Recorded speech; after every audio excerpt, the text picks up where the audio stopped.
Have you ever thought about how strange it is that one of the most powerful building materials in architecture isn't solid?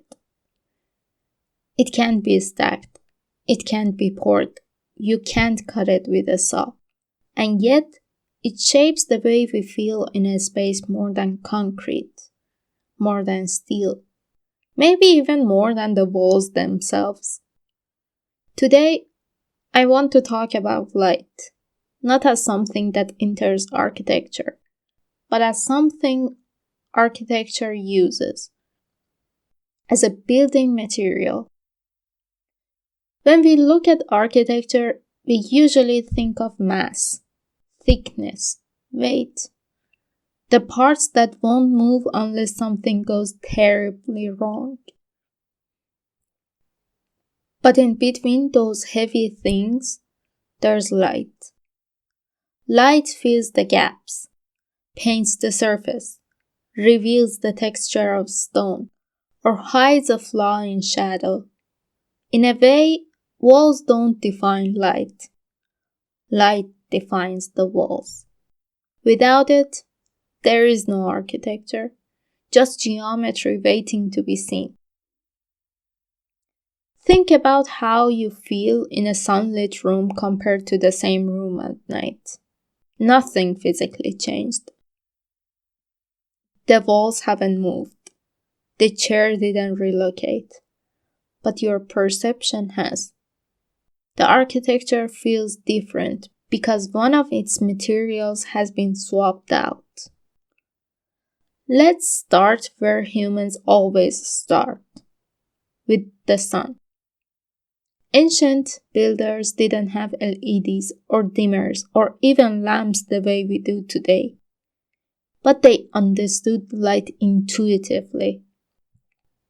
They understood that when morning sunlight hits an uneven stone wall, every bump and imperfection glows. They understood that a temple facing east wakes up with the world.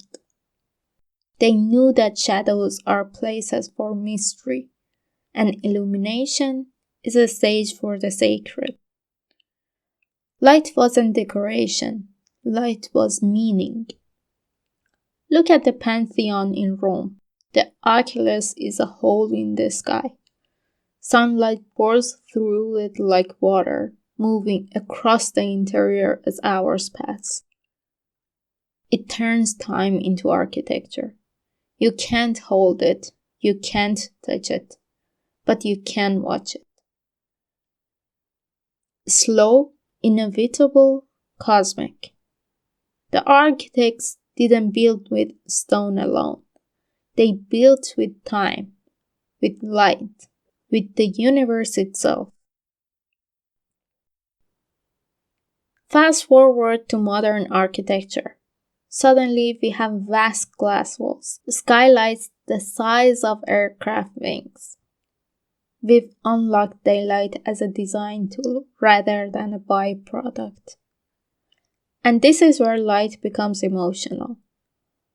Architect Tadao carved a space using nothing but concrete and light. His walls are thick, heavy, silent, almost monastic. But then a single narrow beam of light appears through a cut in the wall. The light becomes the ornament, the highlight, the architecture. There's something spiritual about it, but light reminds us we're alive. But light isn't only sacred, it's also practical, sensual, even playful. Think about glass office towers. During the day, they reflect the sky. At night, they glow like lanterns. A building can be invisible at noon and a beacon by 9 p.m. That's not just architecture. That's a living creature responding to the rhythm of the city. Or think about light used to guide us. Airport runways, subway stations, emergency exits. Light shapes behavior without force. We follow it without questioning. In architecture, light can be persuasion. It can be choreography. Sometimes light is the architect and walls are just the canvas. Artificial light took this even further. With LEDs, we're no longer limited to the color of the sun. Blue can calm us. Red can warn us. Warm light feels like evening, even at midnight. Cool light feels like morning, even in an underground tunnel. Light can simulate time. It can fake emotion. It can tell your brain a lie, and your body will believe it. Museums do this brilliantly. To make paintings glow, curators don't move the artwork. They move the light. A spotlight can give a piece of art importance. Like a character on a stage, in that moment, the building isn't displaying art. It's performing it. And what is performance made of? Light. So, what happens if we imagine light not as an accessory, but as a raw material? Instead of asking, what do we build? We can ask, what do we illuminate? Instead of, where do we put the wall? We ask, where do we let light escape? A wall with a window is one thing. A wall with a precise opening to catch 1 hour of sunlight a year, that's something else entirely.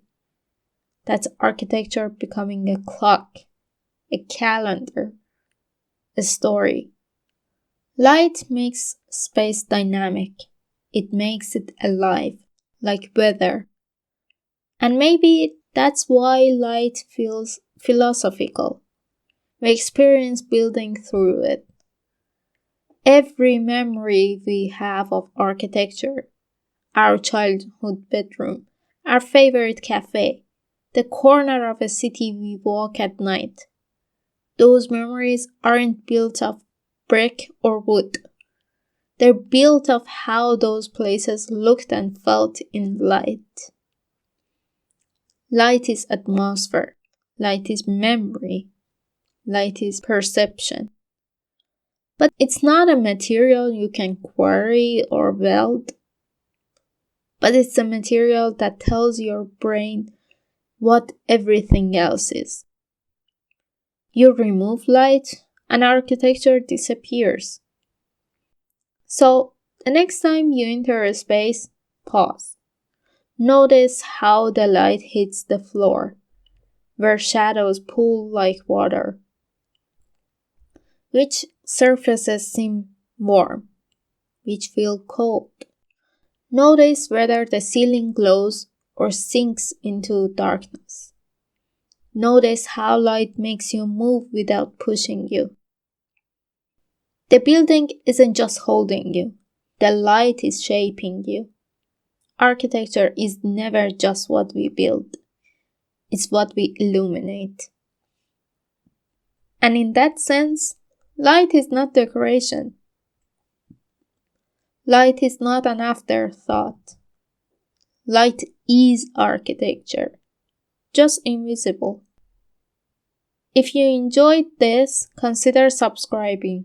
We talk about architecture the way people talk about ideas. And light is only one of them.